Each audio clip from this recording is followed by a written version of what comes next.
atinge mai bun. Păi dar unde ai pus sticla de psică, mă?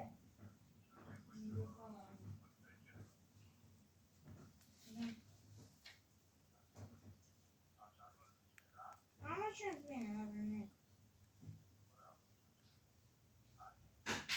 Păcat. Pa.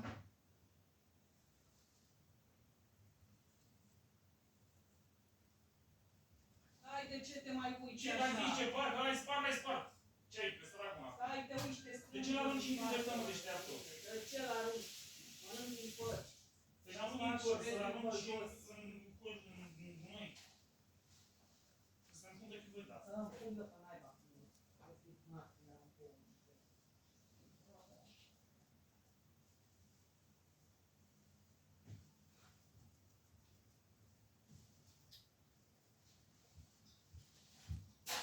A terminat de vorbit? Da.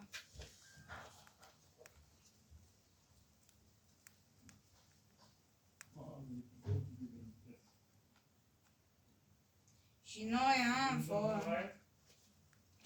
Da, dar acolo nu m-a făcut mâncare, poate de mine. Atunci hai să mergem pe seara, da. Atunci ce facem? Că e Băi, cald. lasă-le așa și tu te stai în cameră. Că e mă, că cald. spală-te, mai 29 de te-ai grade. Dăm drumul la aer și închizi ușa la bucătărie și gata. Of, ca dracu. Băi, așa e, îmi Așa stați e, în da. picioare, voi apăsați și vă uitați și eu stau și dă fac. Așa e. Lasă mama că și eu am cărat la mașină când am Hai, plecat. cărat, mă, dracu, că eu n-am cărat. Peste tot.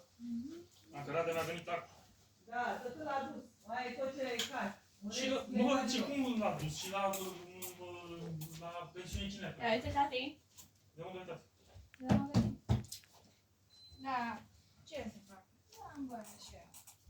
100. Ce ce a dat aici? Ce mai facem? Nu dacă am ajuns bine, am ajuns bine. Da.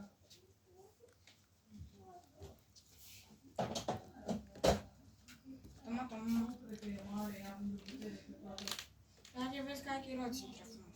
Ia îți dai și chiloții și ia și chiloții, mă dor și pui și lui la loc. Ia, uită-te mai bine și vezi dacă ai chiloți.